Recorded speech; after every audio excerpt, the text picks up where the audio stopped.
then, this is a quick walk around video. This is for a Honda CR-V 2.2 EX diesel. This is a manual car. Last of the shape actually, on a 62 plate. This is quite a special car in its own way. It's had just one owner from new. It's covered just 44,000 miles and is in really, really lovely condition. Going around the car, finishing this really lovely colour. I think they call it urban titanium or something similar, but I'm hopeless with colour names. Front of the car, very clean. Lights and lenses are clear and intact, as you can see there. Bonnet of the car, very, very, very clean indeed. You can't see a stone chip of any note in there at all. Coming down the near side, really smooth in the panel work.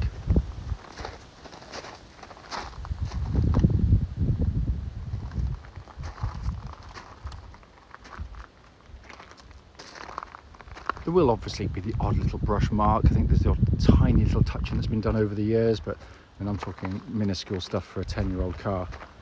But it's just a very nice, genuine car, which is what I love to see. And to the off side of the car, driver's side.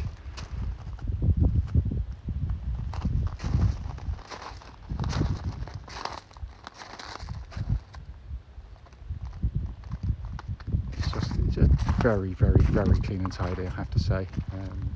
As I said, it's clearly, as I point out, there's going to be the odd little mark which I don't intentionally miss, but you're going to see very few as nice as that. Coming to the back of the car now, absolutely enormous boots.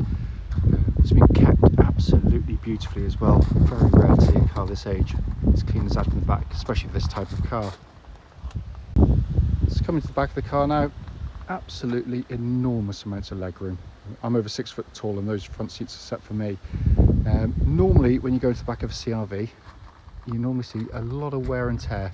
Nothing to do with build quality, but especially where the kids sit. You get the leatherwork back here, it looks almost like new. It's incredibly clean. Coming to the front of the passenger side, again all beautifully clean and tidy. As with the rear seats, front passenger seat there looks so it's hardly ever been used. Finally coming in on the driver's side, door card again lovely and clean. Likewise footwell areas, obviously a full set of original Honda mats in the car. The driver's seat, I mean for a 10-year-old car, regardless of mileage, that's in stunning condition. So inside the car now, as always the engine's running so the dashboard can be seen illuminated. Dashboard looks absolutely as new, it's incredibly clean. Sat nav, as you can see, working exactly as it should. Let's pop the car into reverse there for you. That lovely clear parking camera fitted as well, which is standard on these EX models. Sorry, a bit shaky. And come across the main dash binnacle, hopefully you can see in there. 44,132 miles, and there are no warning lights on the dashboard at all. But it is a lovely, lovely car, this one. Finally, just to show you, owner's manual pack and lock and wheel nut key, all here and present with the car. Right then, this is a quick road test video, and this is for a Honda CR-V 2.2 EX diesel. This car is registered YX62OHF and with a mileage of just 44,125 recorded. The reason we do all of our videos, and especially actually this road test section, is to ensure that if anyone's online looking at any of our cars, they get to see the very car advertised actually in operation. And the reason we feel it's important is simply because, like lots of people, we've been to see cars which looked absolutely fine in photographs and descriptions, but only to get there and find out there's an obvious fault that shows up whilst driving the car. So hence that's why we do it. We also do it on these very quiet country roads, very close to our premises. And this actually forms part of the road test route we take our customers on. The theory being, of course, that hopefully it'd be representative of what you'd feel yourself should you be offered a test drive in the car. If you hear a little beep now and again, it's got one of these speed alarm things been set by the last owner, which I really need to turn off because I find them incredibly annoying. Anyway, it's by the by. Coming to the car, and what a lovely car it really is. Driving it, it's ridiculous. It's like a time warp. It doesn't feel like it's worn at all in terms of the way it drives. Engine starts instantly and settles to an absolutely smooth, even idle. There are no warning lights on the dashboard at all relating to the engine or any other part of the car. Temperature gauge running at a third, which is exactly where it's meant to be on a Honda vehicle, by the way. The engine is just a superb diesel engine in every single way.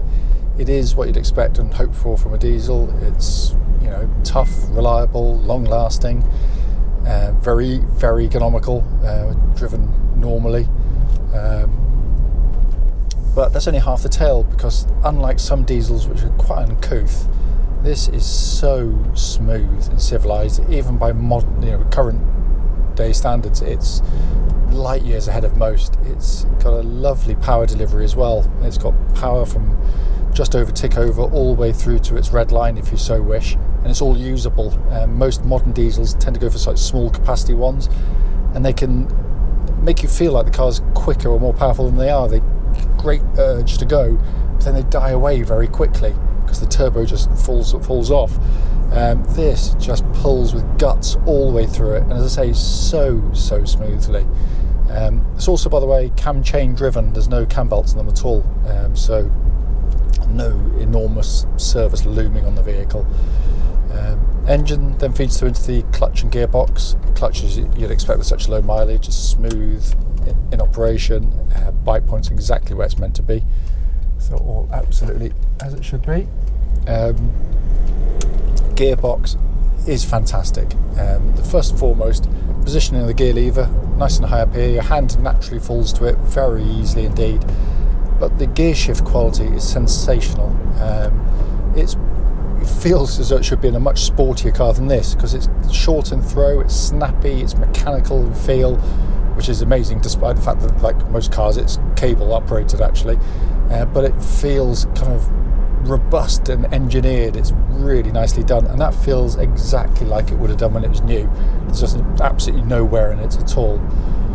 Same goes for the steering and the suspension. Steering tracks absolutely dead straight. There's no vibrations at this speed, or any speed up to the legal limit actually. But a lovely power steering setup. It feels weighty on the road, yet light enough for sort of low speed manoeuvres to be effortless. But on the road it just makes the car feel so solid and secure. It's very, very confidence inspiring. And it's accurate, it's precise, and as I said, that's not to pretend in any way that the car's sporty, because it is not, but what it does brilliantly for this type of car, and it feels very, very car-like to drive, way ahead of its time in that sense. That combined with the chassis of the car, which responds to the steering inputs really nicely, you don't get huge amounts of body roll, lurching going on, which you tend to get with kind of SUVs of this era particularly. Body control through the corners is very well contained. What it gives you is a very comfortable, compliant ride, but with a reasonable amount of agility to the chassis, which allows it to sort of go through corners and flow through corners very, very well indeed. Let's get to worth pointing out, sort of going over bumps and all those kinds of things. There's no knocking noises from underneath the vehicle, no sort of clonks or rattles that shouldn't be there. As I said, the car feels ludicrously tight on the road, I have to say, for its age and mileage. Ordinarily, I'd give the brakes a really good old thump. I'm not going to, because we've literally just fitted brand new front brake discs and pads to the car. So, you're meant to brake them in gently, but clearly the brake pedal's brilliant on the car. Finally, to come inside the car, we've not even cleaned it yet, and in all honesty, it hardly needs it. It's in lovely condition in here, and also beautifully put together. I know it's only low mileage, but it's still a 10-year-old car, and there's no squeaks, no rattles, and this is, I always said, this is real build quality. It seems to me that the motoring press seem to judge a car's build quality by the squidginess of their plastics and the sort of heavy thunkiness of their doors. It isn't. Build quality is actually how that build lasts over the years, and so many of its competitors can feel incredibly creaky and rattly by this age. Honda, very clever, they know these cars designed primarily for family use. So they give you sort of slightly harder plastics, but they're easy, they're wipe clean, they don't get damaged as easily. And that's why they stand the test of time so well, I have to say. It's also a fantastic place to sit and drive a car. You've got brilliant visibility all around the vehicle, helped by these huge wing mirrors, as is always the case with the CR-V. But the dashboard itself, which, you know, particularly for its age, was incredibly well specified. There's a lot of kit in here, and all working exactly as it should. Sat nav, as you can see, functioning perfectly. Dual zone climate control system, which I've got on its lowest setting, pumping out absolutely ice cold air through the air conditioning system. It is dual zone, so you can have different temperatures side to side if you so wish. As is always the case with Hondas, every button you press has that wonderful sort of tactile feel to it. They just feel beautifully engineered, and they are, that's why. Down here, heated seats, again, all working exactly as they should. And then directly in front of me, you've got your classic Honda dash Binnacle from this era, which I think was their best. Just so simple, beautifully detailed, imparts information instantly, not over fussy, not too much going on, blissful by comparison to most modern cars, which have just got too much going on the whole time. It's massive distraction. Steering wheel, leather bound, looks and feels like new to hold, in all honesty. I just, you know, the whole car is just it's in stunning condition, I have to say, and the way it drives matches that, because, you know, I used to sell these when they were virtually new, but, you know, I've certainly, you know, we've sold thousands of CR-Vs over the years, and, you know, a good one, you know, straight away, and this just feels, as I said, you know, I hate cliches in the used car trade because it's full of them, but it literally drives like new. That's how the whole car feels. It just doesn't feel like it's turned a wheel in its life. This is, by the way, sorry, I should say, a four-wheel drive version of the CR-V. You don't do anything, it does it all for you. So it runs a front-wheel drive, two-wheel drive pretty much the whole time. Only if it needs to go into four-wheel drive will it do so. If, you know, the front wheel starts to lose grip on you know, like sort of snow, mud or ice, it instantly brings in the rear wheels. It just pushes you forward. It's brilliant, and of course its lack of use helps to, you know, minimise, you know, fuel losses, tyre wear and mechanical stress to the vehicle. Which is genius, really. It really is.